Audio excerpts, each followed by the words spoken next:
Try It Tuesday. We've tried a lot of different things over the years on Try It Tuesday. Sometimes they stay with us for a long time and traumatize us, like the hairy lip of a pig. That was the weirdest thing. Will is looking down at a plate, having to eat something with whiskers. I cannot. Yeah, weren't you supposed to go to...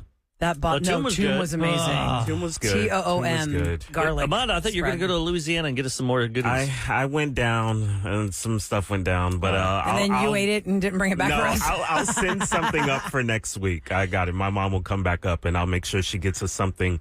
Maybe not the whiskers, but maybe the feet. Maybe the feet. Maybe I could do the pig feet more than I could not with the lip. So you truly believe no part of the animal is off limits? Well, probably the butt. Yeah, what are you talking about? That's like the main ingredient in so many meals. Okay, I didn't know we had so many pork butt advocates. Yes, pork butt. You never heard of a rump roast? No. Rump roast? You got it all. Anyway, today is not going to get gnarly. Today's not going to be scary. But the question is this one that we want to stick around, or are we going to be okay? It's limited time only. Isn't it limited time only? Yeah, it says limited edition. I've never seen this one. I'm waiting. They said September was when the Oreos and the Reese's mix happens. So that's the one I'm looking forward to. This one's blueberry pie. Nice. Oreos. I'm not really a blueberry Yeah, I never really cared for blueberries. I love blueberries. Me However, too. blueberry pie is not what I would pick first. Anyway, But I can have it. the cookie part is graham flavored. Oh. Like graham cracker. So it's not the chocolate original. No. Okay, and these are just like for sale wherever you can find them. Because now the pumpkin spice stuff's going to start hitting. I saw Randall's. It was right next to the Selena Gomez ones that we liked. Yeah, those are good. Post Malone and Selena Gomez did a good collaboration with Oreo. I think they've been 2 for 2 with those, so we got to try these. And also yesterday we were talking, or not yesterday, last week Eric was talking about the peanut butter collaboration from Reese's with Oreo. And I didn't know if it was a peanut butter cup with crushed Oreo cookie in it, or was it an Oreo with peanut butter cream, and it's both. It's a hybrid of both. You have the peanut butter cup with the crushed Oreo, or not. The color of this is what throws me because it's just super dark purple. The smell is weird. All of our tongues are going to look ridiculous and our teeth are going to look ridiculous. It smells like Oreo type. It just smells like a golden Oreo, and it kind of looks like a golden Oreo on the outside. This is such tastes bad fake dye. AF. I can't with the dye It looks of like a Does it make our tongue chemicals. purple? Probably. You got mud. I mean, I like the flavor, but it's obviously super fake. I don't even want to put this freaking filling on my tongue, man. That tastes like blueberry. I'm gonna wait, how do you eat your Oreo? You just take a bite. I already split mine apart, and I got one side that doesn't even have any cream on it. Stained. Oh no. The graham cracker alone is good. The cereal Frankenberry. Yep. It does. Spot on. I'm okay with Which the is cookie. not a strong selling point.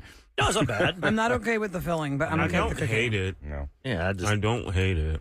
If it was I don't love it. the same flavor with, I you know, still you eat probably- with your eyes. Oh, God, I tear these up anyway. It's got a bad aftertaste. Well, you can take them home. Okay, thank you. Okay. My house. Because you eat with your eyes, the color of this paste is, it's like Play-Doh. Isn't that right? Yeah, it looks like kids' toothpaste. It's like a greasy It's like film some on the roof kids of your put mouth. different colors of Play-Doh together and made that ugly color, and now they put it in between an Oreo. Yeah, in your minds, yeah, you're right. And it does leave that fat film on your tongue, that paste. But the cookie is good. I gotta give him a plus for the cookie, but the paste is terrible. in So the middle. overall, thumbs down. I give it thumbs I down. mean, I don't like thumbs it. down for me. If you like blueberry, I think you'll like it.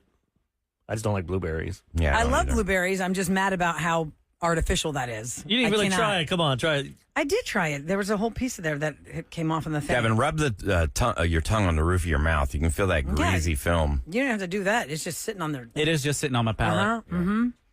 Yeah. I mean, definitely, I will take this stack home, and they will get eaten. I wouldn't say it's my go-to snack, but think they just have meat? When I forgot to get groceries and I'm hungry. You think they just meet together and they just throw stuff out? Like, what else is good here? What else can they do?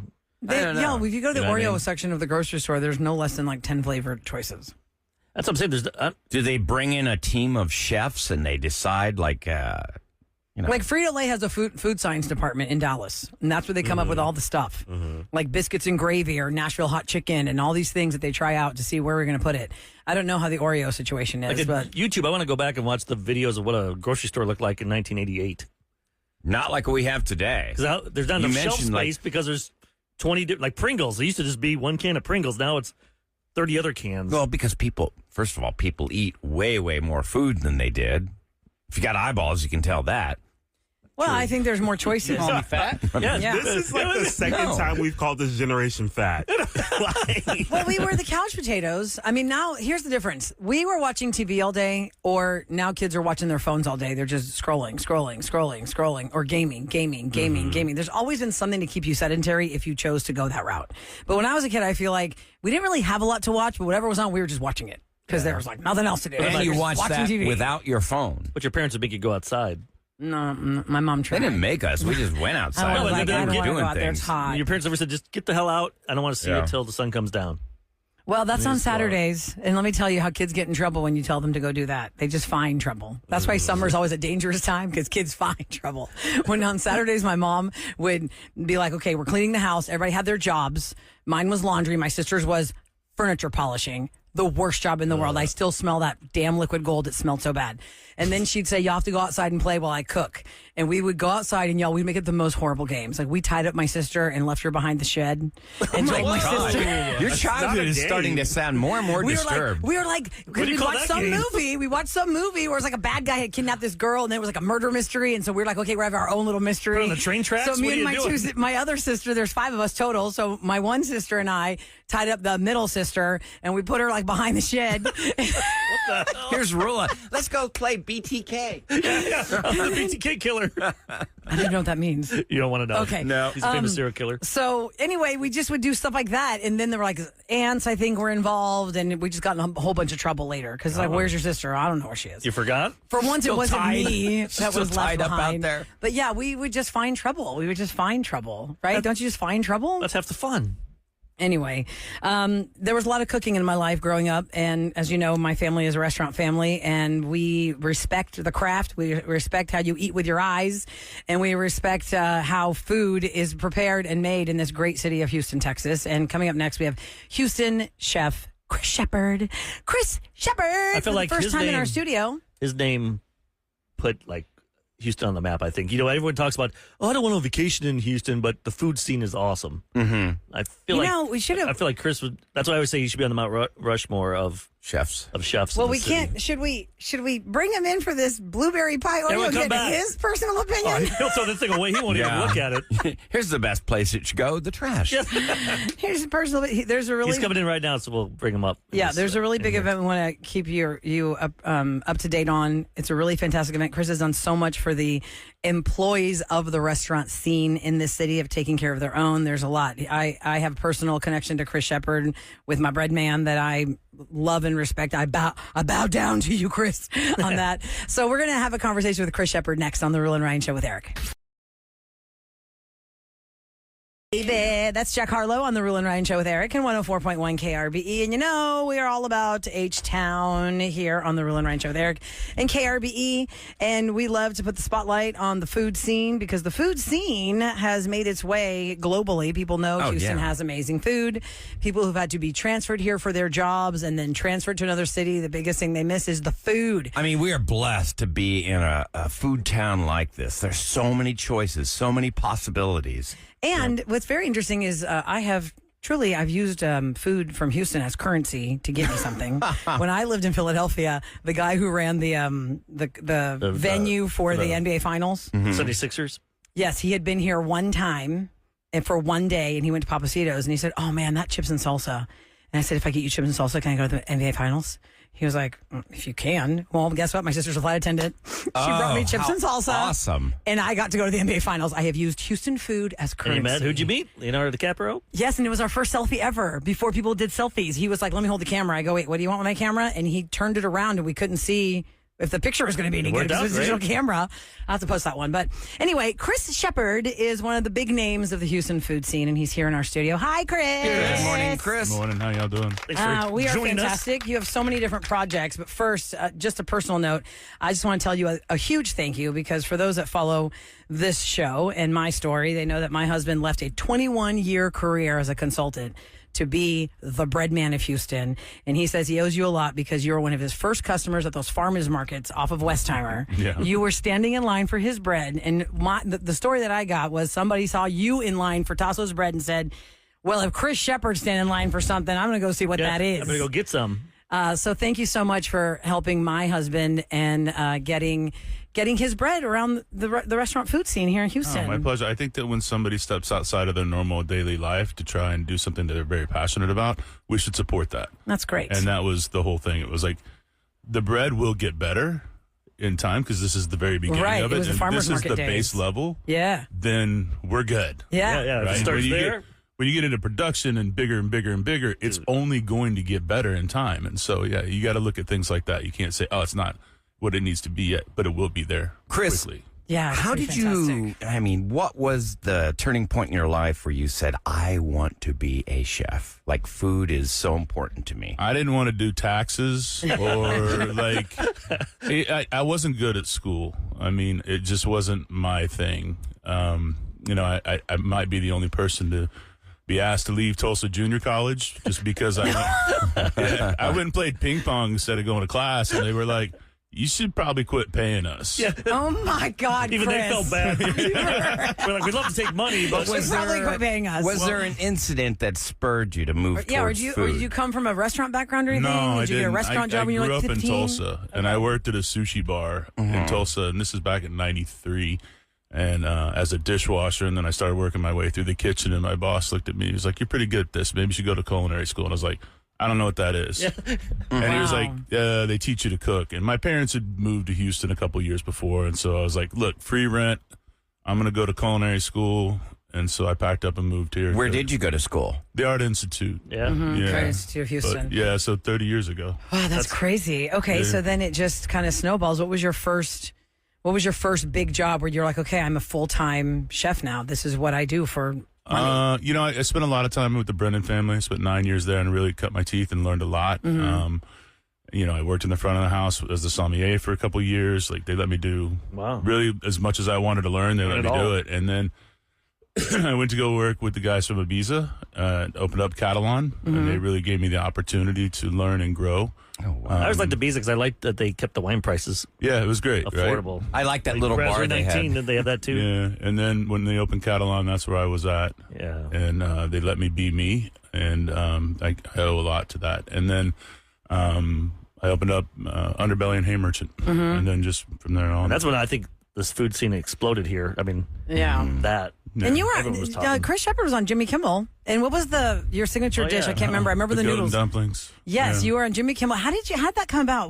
How did Kimmel find out about that dish? I was writing a book. I wrote a book, and then they were just asked if I wanted to be on there. Oh, nice. Now, what is, for people that don't know what the golden dumplings are, what are they? So it's a dish kind of on a take called tteokbokki, which is a Korean dish of like rice sticks in gochujang, which is a fermented Korean red chili paste, and generally done in like more of a stew. But this, I decided that like goat was something that was very sustainable in this city. We could get a lot of it from our local farmers, and then I would work with a small family off of Long Point to make the rice sticks for me, and I just called it goat and dumplings. Is that So an I called it- influencing factor for you when you're coming up with the dish, like the availability, how much can I get?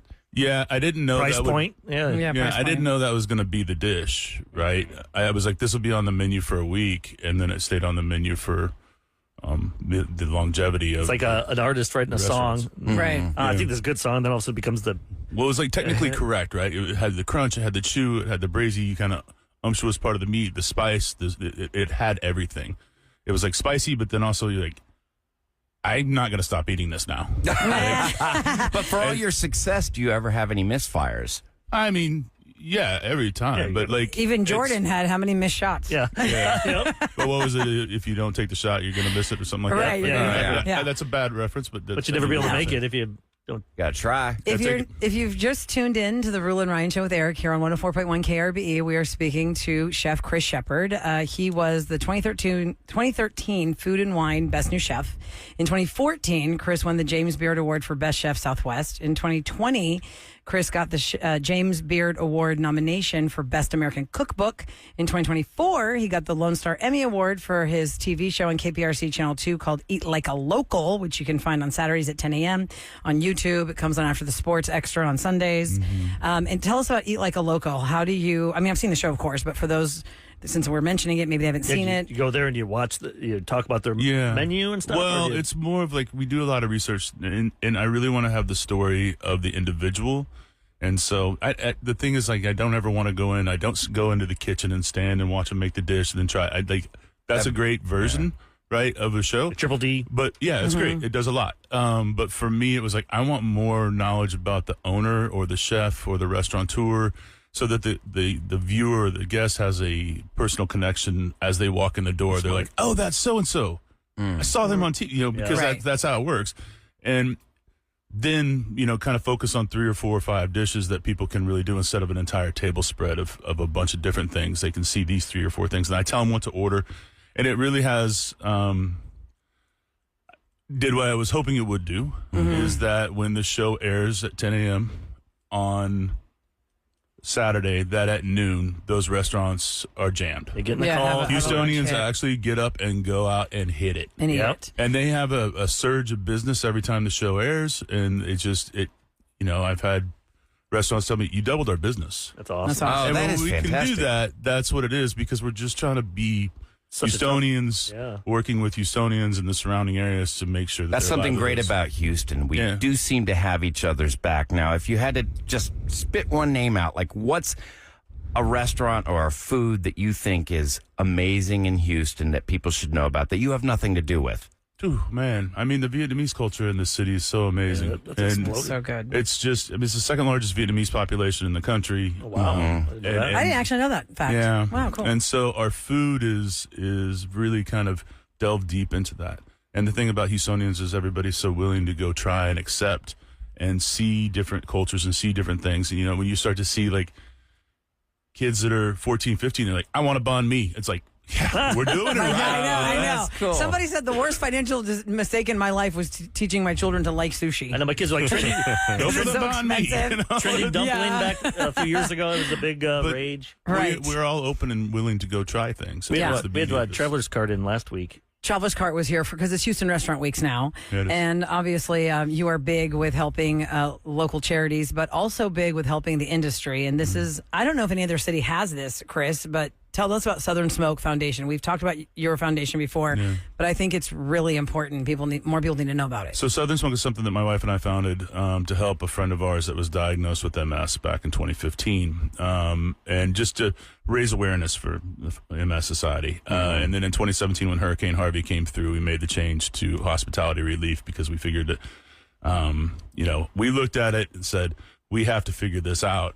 And we figured out a way with our 501c3 that we could take on money by throwing a giant party and then putting it directly into the bank accounts of food and beverage workers. That's nice. Because think about it, for every shift you miss, that is money out of your pocket. And so- When the restaurants shut down in 2020, how COVID. many people didn't know how they were going to pay their rent? Yeah. Because there was no customer allowed to go into an establishment to tip them or for them to make their money. So Southern Smoke comes in to that. And since 2017, I see y'all have provided more than $14.5 million in emergency relief funds. Yeah, That's and we do that all across the country, all 50 states. That is And you have a whiskey club? amazing. Well, and Or we something do. you can join we and do for charity to and donate? then, but we also have the mental health care program too, called Behind You, which we give access to free mental health care, and that is in 10 states, going into 3 more this year. That's fantastic. And then the whiskey club is part of it too. It's just a kind of a fundraising aspect. You're speaking for it. Eric's language I know, now. I'm He like, just heard whiskey yeah. and he lost you that one. So it's a donation for the year, and then you have access to be able to purchase The single barrels. the single barrels that on you it. pick out. Yeah, the weird stuff and it may not just be whiskey. It's we just call it the Bottle Club. Okay. Because the next release is from Jasmine Hirsch Vineyards in Sonoma County, which is like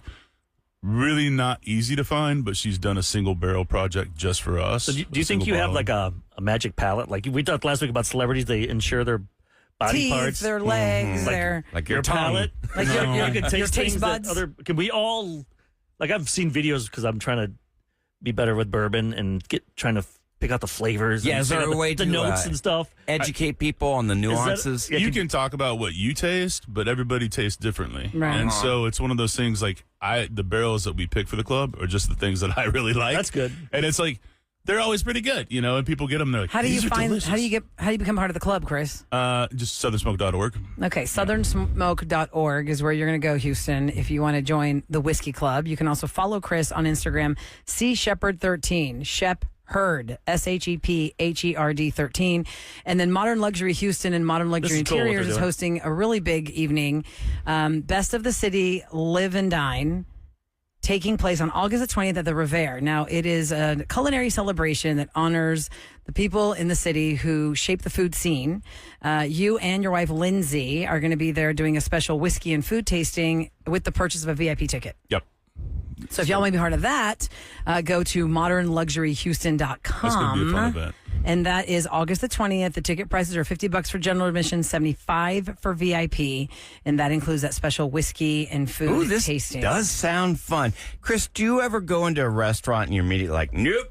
Like, is there something we should look out for as a customer when we go to a restaurant that is just, in your opinion, unacceptable? I go to the bathrooms, and I look and if it smells yeah, weird. if it the looks bathroom's funky, I'm gross, like, But I don't ever look at that. no, is there anything like, you know, you No. walk in like, oh, this should not be this way?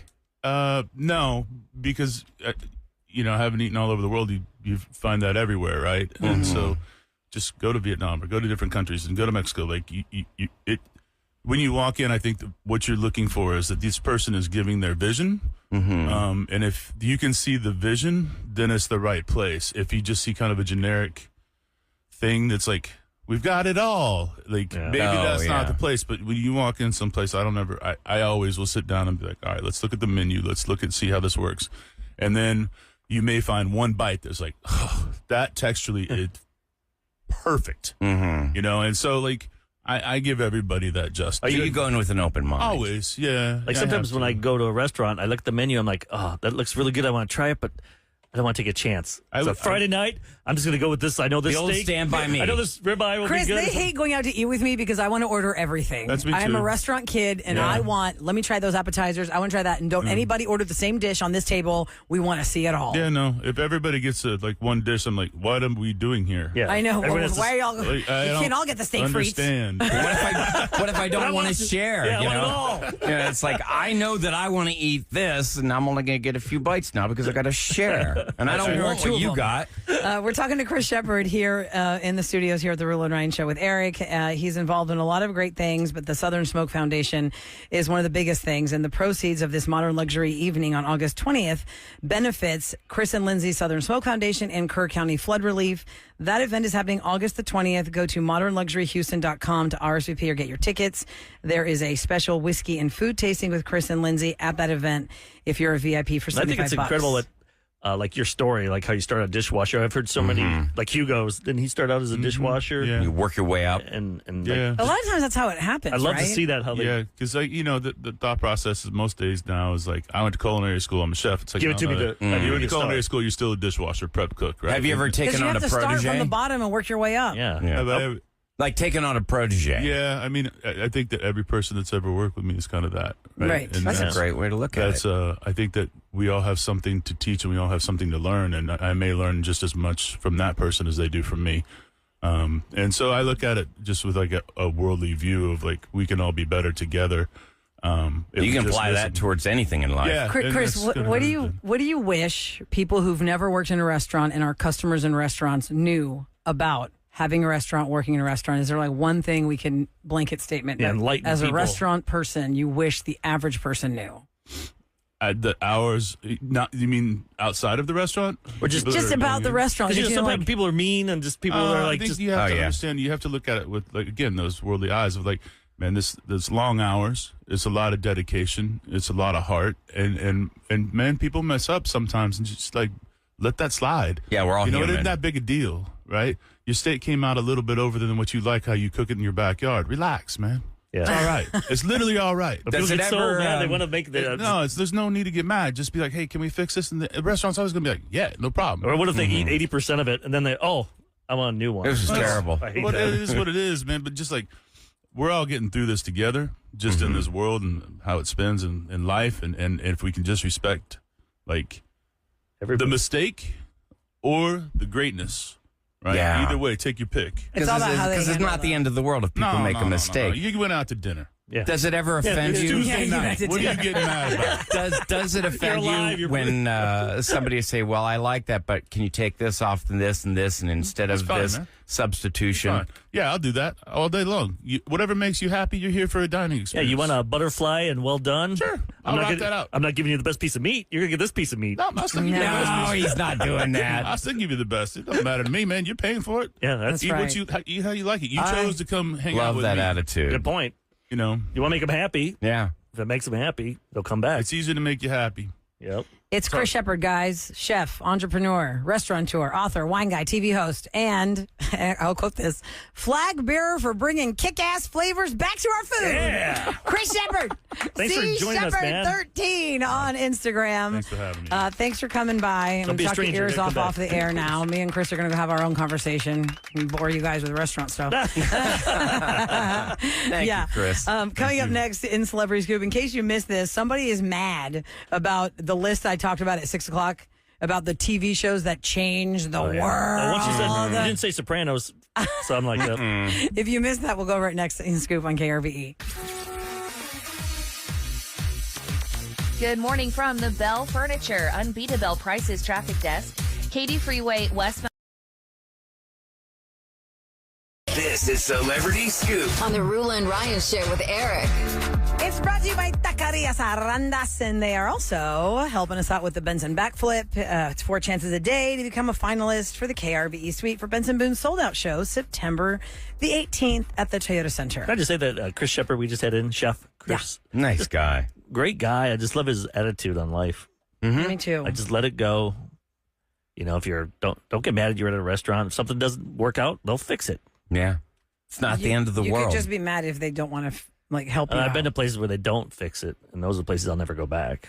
Yeah. Or then everyone gets their meal, and then you have to sit there, and then you get your meal when they're all done. That's Remember your own words, Eric, Yep. I know that's because good. I've seen you lose your temper. Yeah, but with food though, I mean, I'll never blame the waiter. It's not their fault. No, you never should. Right. But the waiter, people. yeah, but You the never reason people should. get frustrated is all Not their about fault. if the waiter It cares. could be, though, I guess. If you don't feel like your server cares, that's where people Yeah. get mad. If they treat you rudely. I get nervous when they don't write my order down. I do too. You're one of those. Especially I'm not- they're gonna screw it Ahmad, up. when there's like 7 people at the table, and then you might have a family member that, Changes the whole. take Why'd you this even off, order that? add this, add that, Some take of that them away, got it like that. They could remember and it. then I will just say, Most of the time. just chicken. And then you get And screwed up. they come out and they bring me fish. You know, like I'm the one that's going to get messed up. All right. So earlier this morning, we talked about the 10 TV shows that change the world. Now, this was not our personal choice. This is from a website called Screen Rant. And, you know, in the list, there was Friends, there was Seinfeld, Beverly Hills 90210 for making teen dramedy a thing that even adults cared about.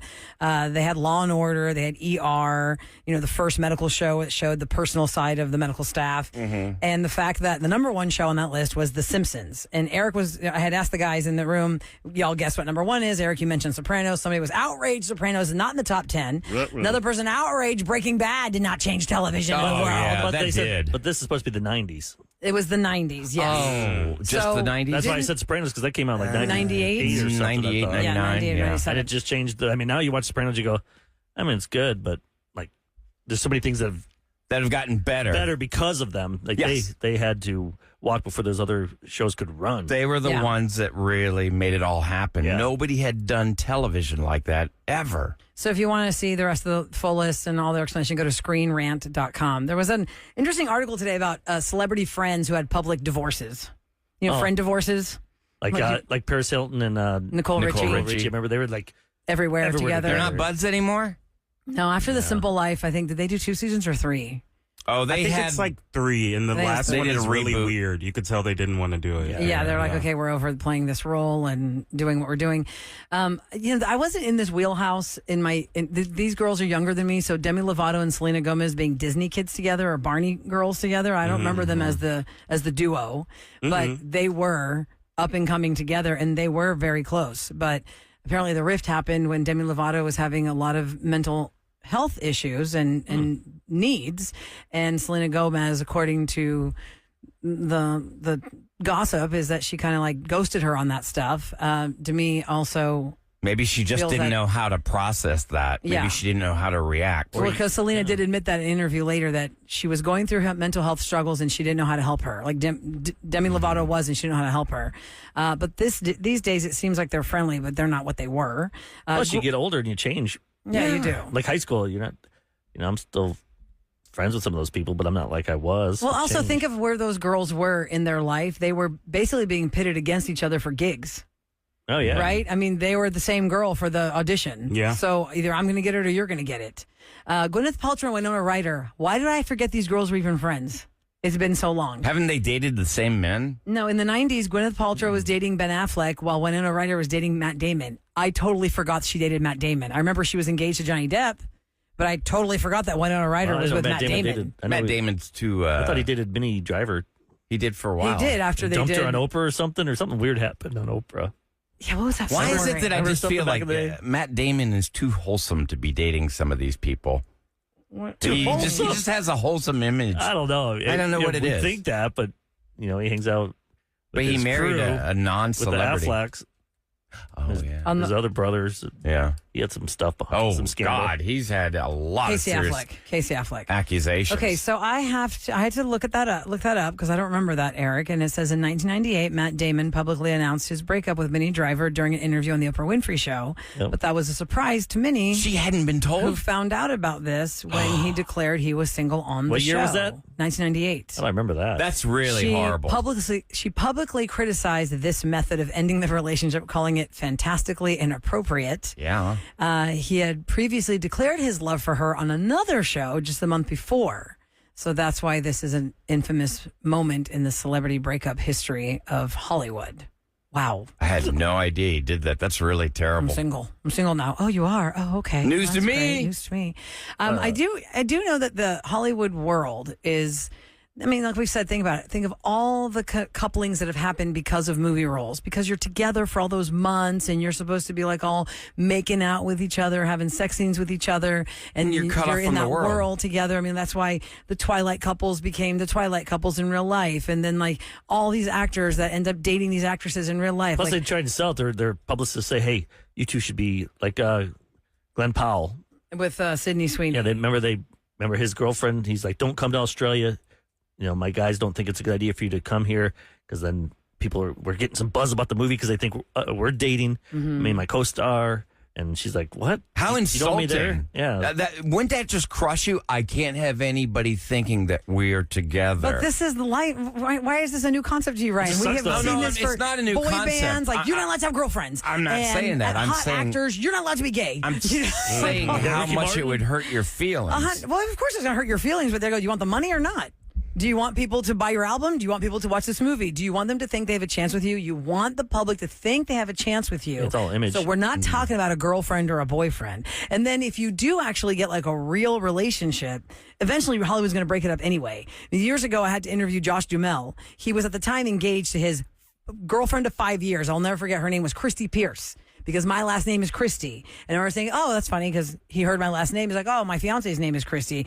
And I was like, oh, I didn't know he had a fiance. He was promoting this movie and Went it's a date about with Tad Hamilton? Went a date with Tad Wait, Hamilton. wasn't that the same interview where he said, "Hey, you want to make out?" Yes, that's so crazy. I should have just Josh And- Duhamel asked to make Josh- out with And, you. and he's Yes, got a I'm on. fiance. And You he had have so many crazy I stories. do. I've been in radio long enough for the crazy stories. And I remember Christy Pierce was the fiance, and he was his girlfriend of 5 years and all these things. And that's why when he said, you want to make out, because he goes, you're funny. Do you want to make out?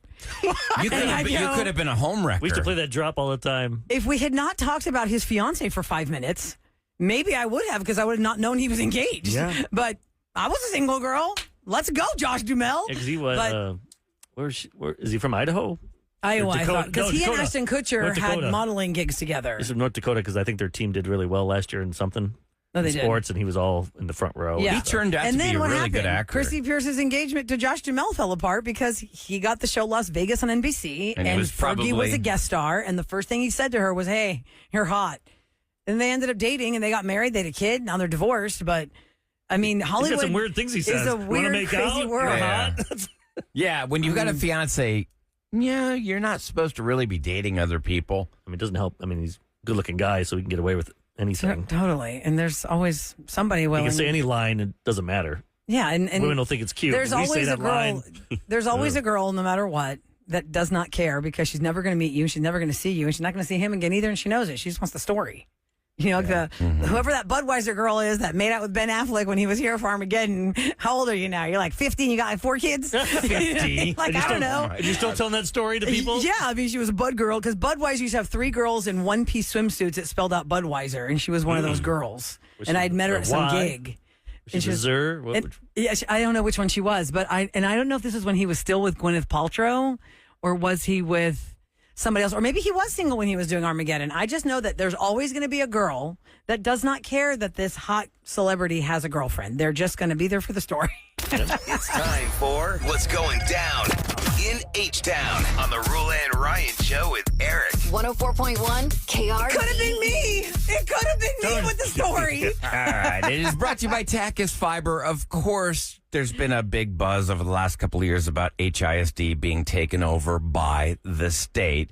Well, the TEA's annual ratings to exit the state takeover are dependent on a lot of different things. Like, for instance, the STAR scores are a component to the accountability rating. So how well they do on the STAR test. And in They're STAR, still doing that thing? I thought they got rid of it. well, the student's progress is measured as a student's gain score, which is the difference between the score a student achieved in the prior year and the score they got this current year. If you want all the STAR scores, which are now out for all the schools, and you're in HISD, they have the full report on cron.com. But in order to exit the state takeover, we have to have multi-year increases. Like, in other words, doing well for several years. That's how we get out of the state control. That's what's going down in H-Town. Coming up next. Did you miss what happened on Revenge today? Well, no, I listened. Husband and wife. I was there. You're going to hear it next. No, I was there. Well, some people that just tuned in, they just woke up, so they need to know what happened. You're looking Eric right in the eyes. Yeah, did you miss it? Well, you're going to hear it next on KRVE.